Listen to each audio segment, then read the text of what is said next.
This channel's content is strictly for educational and informational purpose and does not endorse or promote any form of violence, harm, illegal activities, self-injuries and communal disharmony. RG Kar ইস্যুতে কুরুচিকর মন্তব্য অশোকনগরের প্রাক্তন কাউন্সিলরের। মুখ্যমন্ত্রীর বিরুদ্ধে কুরুচিকর post যদি কেউ করে তাহলে তার বাড়ির মা বোনেদের বিকৃত ছবি টাঙানো হবে। তার মা বোনেদের বিকৃত ছবি বাড়ির দেওয়ালে টাঙানো হবে, এমনই মন্তব্য করেছেন অশোকনগরের প্রাক্তন তৃণমূল কাউন্সিলর অতীশ সরকার। মমতা বন্দ্যোপাধ্যায় বলেছেন সকালবেলা উঠে দেখবেন যে মমতা বন্দ্যোপাধ্যায়কে ফেসবুকে আপনি ব্যক্তি কুৎসা করছেন, যে মমতা বন্দ্যোপাধ্যায়কে চরিত্র নিয়ে গালাগালি করছেন, আপনার বাড়ির দরজায় গিয়ে আপনার মা বোনকে বিকৃত ছবি করে আপনার বাড়ির দেওয়ালে টানিয়ে দিয়ে আসবো। শুনে রাখবেন, আজকে দাঁড়িয়ে বলে গেলাম, সাবধান হয়ে যান। রাজপথে তৃণমূল কংগ্রেস ধৈর্য নিয়ে বসে আছে। আমরা যদি একটু পাড়ায় পাড়ায় সন্ধ্যে সকালবেলা একটু ফোর্স করি, পারবেন তো বাড়ি থেকে বেরাতে?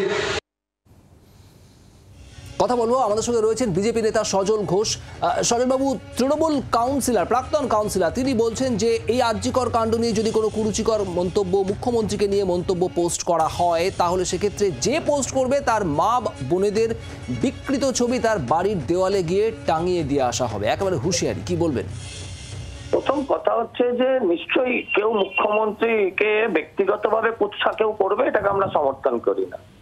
আর এই অকাল কুষ্মাণ্ড গুলো এগুলো বলছে কিনা যে মুখ্যমন্ত্রীকে সমালোচনা করলে তার মা বোনের বিকৃত করা কুৎসিত ফটো বাড়ির দেওয়ালে লাগিয়ে দিয়ে আসবে। এদের ফটোটা কি হবে জানেন? এদের ফটোটা কি হবে বলতো? এদের ভবিষ্যৎটা হচ্ছে পাঁঠার দোকানে যেমন পাঁঠা জ্বলে, দেখেছেন তো? ভবিষ্যতে এরা এরম ভাবে ঝুলতে হবে। এদের মানুষ ছাড়বে না, আইন আদালত কিচ্ছু বিচার করবে না মানুষ। এই যে কথাগুলো বলছে, ও নাকি কাউন্সিলরের বর, হ্যাঁ, এখন কাউন্সিলরকে আমি দেখে নিয়েছি ঘেটে, কাউন্সিলরও কি জিনিস সেটা আমি দেখলাম, কিন্তু বিষয় হচ্ছে উনি যদি কাউন্সিলরের হাজবেন্ড হতে পারেন, একটা এলাকায় স্বাভাবিকভাবে একটা সম্ভ্রম প্রতিপত্তি আছে, তার এইটুকু জ্ঞান বুদ্ধি থাকা উচিত যেটুকু জ্ঞান বুদ্ধি তার বিন্দুমাত্রও নেই। এদের ভবিষ্যৎটাই আওয়ামী লীগের লিডারদের যা যা হয়েছিল, তৃণমূল নেতাদের আগামী দিনের ভবিষ্যৎটা ঠিক তাই হবে। আগামী দিন ভবিষ্যৎটা তাই হবে। আর এদের বিচার আপনি চাইলেও আপনি হাইকোর্ট, জজ কোর্ট, আপনি পুলিশ কোর্টে করতে পারবেন না। এদের বিচারটা কিন্তু গ্রামের মানুষ গাছতলাতেই করবে, ঠাকুর দালানেই করবে, আপনি চাইলেও হবে না। ধন্যবাদ। সজল ঘোষ বিজেপি নেতা আমাদের সঙ্গে ছিলেন টেলিফোনে। তৃণমূলের প্রাক্তন কাউন্সিলর অতীশ সরকার, তার এই বক্তব্য নিয়েই বিতর্কের সৃষ্টি হয়েছে। অশোকনগরের প্রাক্তন তৃণমূল কাউন্সিলর, তিনি বলছেন, একেবারে মঞ্চে দাঁড়িয়ে তিনি প্রকাশ্যে বলছেন, আরজিকর ইস্যুতে মুখ্যমন্ত্রীর বিরুদ্ধে কুরুচিকর পোস্ট যদি কেউ করে তাহলে তার বাড়ির মা বোনেদের ছবি বিকৃত করে তাদের বাড়ির দেওয়ালে গিয়ে টাঙিয়ে দিয়ে আসা হবে। একেবারে হুঁশিয়ারি অতীশ সরকার তৃণমূলের প্রাক্তন কাউন্সিলরের। আরজিকর ইস্যুতে কুরুচিকর মন্তব্য করেছেন অশোকনগরের প্রাক্তন কাউন্সিলর। মুখ্যমন্ত্রীর বিরুদ্ধে কুরুচিকর পোস্ট যদি কেউ করে তাহলে তার বাড়ির মা বোনেদের বিকৃত ছবি টাঙানো হবে, এমনই বলছেন প্রাক্তন কাউন্সিলর, অশোকনগরের প্রাক্তন তৃণমূল কংগ্রেস কাউন্সিলর অতীশ সরকার। তার মন্তব্য আরো একবার শোনাবো।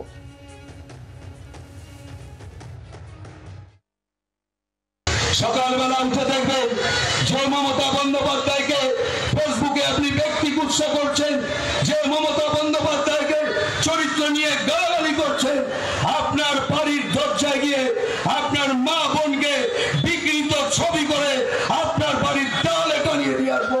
শুনে রাখবেন, আজকে দাঁড়িয়ে বলে গেলাম, সাবধান হয়ে যান। রাজপথে তৃণমূল কংগ্রেস ধৈর্য নিয়ে বসে আছে।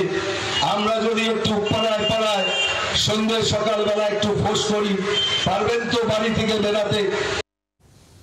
কথা বলবো আইনজীবী তথা সিপিআইএম নেতা বিকাশ রঞ্জন ভট্টাচার্য এই মুহূর্তে আমাদের সঙ্গে রয়েছেন টেলিফোন লাইনে। বিকাশ রঞ্জন বাবু, আরজিকর ইস্যুতে তৃণমূল কংগ্রেসের অশোকনগরের প্রাক্তন কাউন্সিলর বলছেন যে মুখ্যমন্ত্রী সম্পর্কে কুরুচিকর মন্তব্য বা কোনো পোস্ট যদি করা হয় তাহলে সেই বাড়ির মা বোনেদের ছবি বিকৃত করে তার বাড়ির সামনে টাঙিয়ে দিয়ে আসবো, এই মন্তব্য কি বলবেন? দেখুন, তৃণমূল কংগ্রেস দলটাই গঠিত হয়েছে গুন্ডা বদমাইশ বাটপাটদের নিয়ে। এই কথা আমি প্রথম দিন থেকে বলছি। আজ সেই কথাটা প্রত্যেকটা মুহূর্তে প্রতিষ্ঠিত হচ্ছে তৃণমূল কংগ্রেসের বিভিন্ন নেতাদের কথাবার্তা আচরণে। তারা অত্যন্ত নিম্ন রুচির, পশ্চিমবঙ্গের বঙ্গ সংস্কৃতির যে বোধ তাদের সঙ্গে এদের খাপ খায় না। এদের নেত্রী, তিনি নিজেই দাবি করেন গুন্ডাদের নিয়ে নেতৃত্ব দেন, সেই গুন্ডারাই এখন চারপাশে ঘুরে বেড়াচ্ছে। মানুষের বিক্ষোভ সামনে আসাতে ওদের মুখোশটা তাড়াতাড়ি খুলছে। অতএব এই ধরনের মন্তব্য ছাড়া অন্য কিছু তো ওরা করতেই পারবে না। অনেক ধন্যবাদ আমাদের সঙ্গে টেলিফোন লাইনে থাকার জন্য। বিকাশ রঞ্জন ভট্টাচার্য তিনি আমাদের সঙ্গে ছিলেন টেলিফোন লাইনে। আরজিকর ইস্যুতে কুরুচিকর মন্তব্য অশোকনগরের প্রাক্তন তৃণমূল কংগ্রেস কাউন্সিলর অসিত সরকারের, যেখানে তিনি বলছেন মুখ্যমন্ত্রীর বিরুদ্ধে কুরুচিকর পোস্ট যদি কেউ করে তাহলে তার বাড়ির মা বোনেদের বিকৃত ছবি টাঙানো হবে। কংগ্রেস মুখপাত্র সৌম্য আইচ রায় আমাদের সঙ্গে রয়েছেন টেলিফোন লাইনে। সৌম্যবাবু, যেভাবে হুঁশিয়ারি দেওয়া হচ্ছে তৃণমূলের প্রাক্তন কাউন্সিলর অশোকনগরের অতীশ সরকার, তিনি বলছেন এই আরজিকর ইস্যুতে যদি মুখ্যমন্ত্রীকে উদ্দেশ্য করে কোনো কুরুচিকর পোস্ট করা হয় তাহলে যিনি পোস্ট করবেন তার মা বোনেদের বিকৃত ছবি তৈরি করে তাদের বাড়ির দেওয়ালে গিয়ে টাঙিয়ে দিয়ে আসা হবে। কি বলবেন?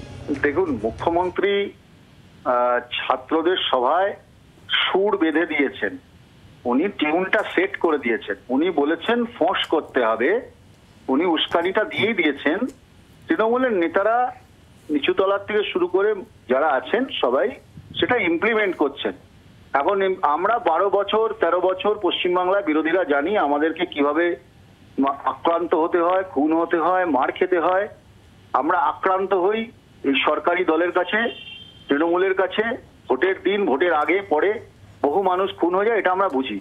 কিন্তু সারা বাংলায় এত বড় একটা ঘটনা যেটা সারা পৃথিবীকে হিলিয়ে দিয়েছে, সারা ভারতবর্ষ লজ্জিত, এই ঘটনায় পশ্চিমবাংলার মানুষ, সর্বস্তরের মানুষ তারা আন্দোলনে নেমেছেন, তারা প্রতিবাদ করছেন, জাস্টিস চাইছেন। আর মুখ্যমন্ত্রী এবং তার দল মানুষের বিরুদ্ধে যুদ্ধ ঘোষণা করেছেন, মানুষকে আক্রমণ করতে বলছেন, মানুষের বিরুদ্ধে এইসব কথাবার্তা বলছেন, ফোঁস করছেন। কখনো সাংসদ করছেন, কখনো বিধায়িকা করছেন, কখনো কাউন্সিলর করছেন। আসলে মাননীয় মুখ্যমন্ত্রী চাইছেন বলেই করছেন। ওরা ভয় পেয়েছে, সরকার ভয় পেয়েছে, তৃণমূল সরকার ভয় পেয়েছে। This is the ugliest face of a autocratic undemocratic government. তার সমস্ত দাঁত নখ বার করে মানুষের উপর আক্রমণ এবং যুদ্ধ ঘোষণা করেছে। ফ্যাসিস্ট সরকার শেষ কথা বলে না, ইতিহাসের পুনরাবৃত্তি হবে, এই সরকারকেও যেতে হবে, মানুষ তৈরি হয়ে আছে। ধন্যবাদ।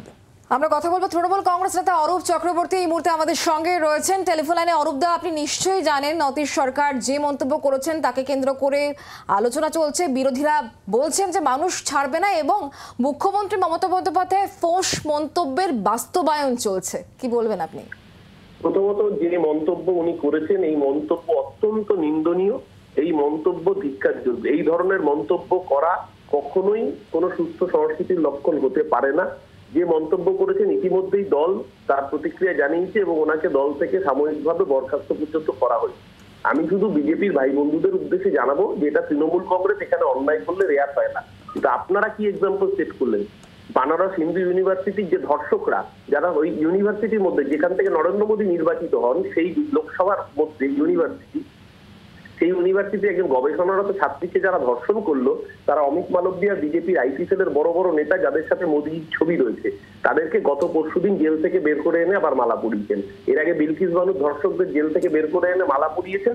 কি বার্তা দিতে চাইছেন যে ধর্ষকদের আপনারা আপনার দলের নেতাকর্মী বলে মালা পরিয়ে সম্বর্ধনা দেবেন আর সারা দেশে রেপ কালচারকে প্রমোট করবেন? তৃণমূল কংগ্রেস এখানে একজন নেতৃত্বস্থানীয় ব্যক্তি, তিনি যে কথা বলেছেন সেই কথা কোনো সভ্য সমাজে বলা উচিত নয় মনে করেছে দল, তাকে ব্যবস্থা নিয়েছে, দলগতভাবে ব্যবস্থা গ্রহণ করা হয়েছে। কিন্তু কারা এইসব জ্ঞানের বাণী শোনাচ্ছে? যারা এইসব জ্ঞানের বাণী শোনাচ্ছে তাদের কারুর ইতিহাস হচ্ছে বানতলায় দর্শনের পর মুখ্যমন্ত্রীর স্লোগান। এরকম তো কতই হয়, এটা জ্যোতি বসুর সরকার নয়, মমতা ব্যানার্জি প্রশাসন আছে বলেই যদি তৃণমূল কংগ্রেসের কেউ অন্যায় কাজ করে তার বিরুদ্ধে ব্যবস্থা গৃহীত হয়। বাংলার আওয়াজ, বাঙালির আবেগ, জি 24 ঘন্টা।